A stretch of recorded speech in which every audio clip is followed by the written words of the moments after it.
for you. It's for God. He just wants 10% for what he gave you back. He actually owes everything. If you are rich, it's because he allows it. It's not yours. And I believe we went through a process with the Lord where he tested hearts. He purified hearts. He teaches us stewardship. We went through fire to see what comes out because he's more after our hearts than our money. The word says the gold, the silver, everything belongs to him. He doesn't worry about the money. Your 10%, that's not what it is. He says obedience is better than sacrifice. I call sacrifice the fate of the choppy, of the icing of the cook. It's not even about the sacrifice. It's just to be obedient. It's to test what is in your heart, because where your heart is, that is where your money will be. And I know people doesn't want to hear these things, but that's the truth. And then you sow. And then things get worse. And then you go back to the word and say, Lord, you said I can test you on this. What's happening here? But if you look back, he still kept you. You're still eating. You still have a roof over your head. You're still sleeping in a warm, close bed, because he said he'll take care of all that stuff. But somehow our flesh cannot take it, because we're so worried and caught up in life.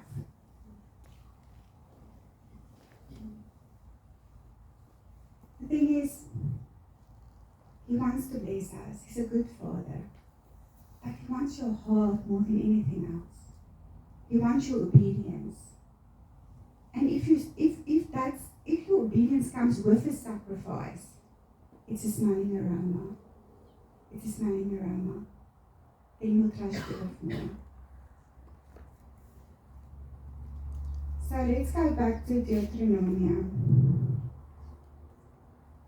Let's go to verse 18. Therefore you shall lay up these words of mine in your heart and in your soul, and bind them as a sign on your hand, and they shall be a frontlets between your eyes. You shall teach them to your children, speaking of them when you sit in your house, when you walk by the way, when you lie down, and when you rise up. And you shall write them on your doorposts of your house and your gates, and your days of your children may be multiplied in the land of which the Lord swore to your fathers to give them, like the days of heaven and earth on the earth. You know, if you teach your children to brush your teeth every morning, he goes do it. Then you tell him, for the first 10 years of his life, go brush your teeth, go brush your teeth. When he's old, you do that automatically. Why don't we teach our children these principles? Because if we teach them when they're young, it would be a natural thing for them. Then they don't struggle with fear and all these things, because they would walk in that blessing. But we don't do it ourselves. So how can we teach our children anything we don't do ourselves? Train them in righteousness, judgment. Train them in judgment. That they are justified. When we started this church, he gave an awesome teaching about justification, sanctification, and glorification.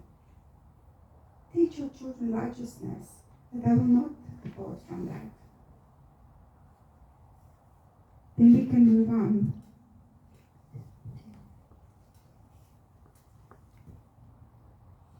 So, I want you to take it to Isaiah 6:13. Because a lot of people would say, it's Old Testament, it's the law. And like I said in the beginning, Jesus came to fulfill the law. Actually, he must give more. He must give how much more for him? Isaiah 6:12-13, and the Lord hath removed men far away, and then be a great forsaking in the midst of the land. But yet in it shall be a tenth, and it shall return, and shall be eaten as a tall tree, and as an oak, whose substance is in them. When they cast their leaves, so the holy seed shall be the substance therefore.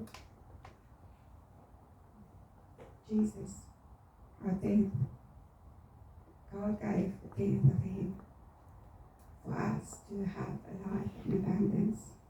So how can we say we cannot pay things? You know, I was doing waitering work in my earlier years. It's a double work. And sometimes I also took counter offerings. And the Lord reminded me of that woman that gave everything. It was little, that was everything. And the rich man that only gave a few. And the Lord said, the kingdom belongs to her because she gave everything. But when I was taking up some offerings one day in church, I saw the coins. And my heart started breaking because I was thinking of the day when I waited. I worked like 4 or 5 hours on a big table and they gave me £2 that and that time. We didn't have a fixed, it's not the basic salary, the tips was it. And I went home tired, looking after my daughter. I was not saved then, but the Lord reminded me of that day. And as I took up these offerings and I see the coins, my heart wanted to break because God gave Jesus the death. He died for us. And that's what we have for him. Coins. If it's your last coin, blessed are you. But where's the sacrifice in coins? Where's the sacrifice in God for what he's doing? But when life gets tough, we quickly run to his throne, and he's merciful, he's good. He gives us mercy. And he will always look after his children. But we forget sometimes what he has done for us. So may we give in abundance. We don't need anything of the world. God already provides for us. And I believe there's a lot of people sitting here that is called for wealth, that God wants to pour millions through them. But how can we, a lot of people always say, oh, if I have money, I'll give. I promise you, you will not. I promise you, if you have wealth and you can't give with what a little God gave, you will not give if you have much. It will not be a sacrifice to God. Okay, now we're going on to the better part. So we're going on to Deuteronomy.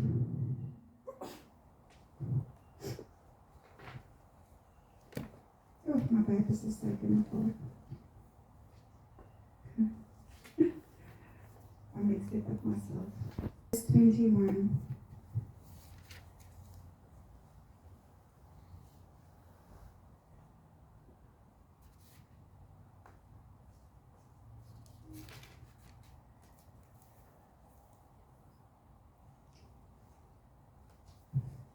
That your days and the days of your children may be multiplied in the land of which the Lord swore to your fathers to give them, like the days of the heaven above the earth.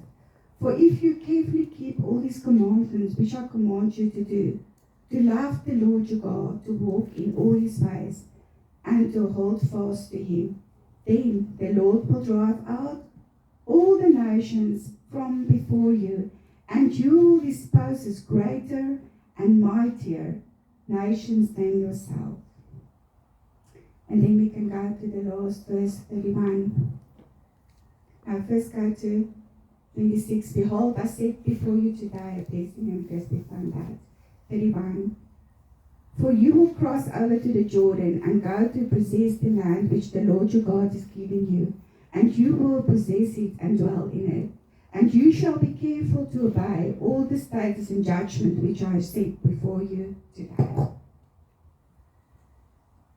I want to say to you today, as we obey God with all this, all of these thorns is going to cure your land. The treasures of heaven will be upon you freely. You don't have to work at it because the curse has been broken with Jesus. Jesus broke the curse and God made a way. And it will be an open chest and you will have more than enough for your children's children. You will leave inheritance.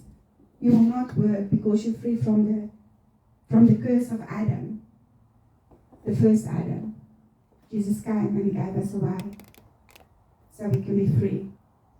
I want to remind you of your covenant with God. In Genesis 17 with Abram. God made the covenant with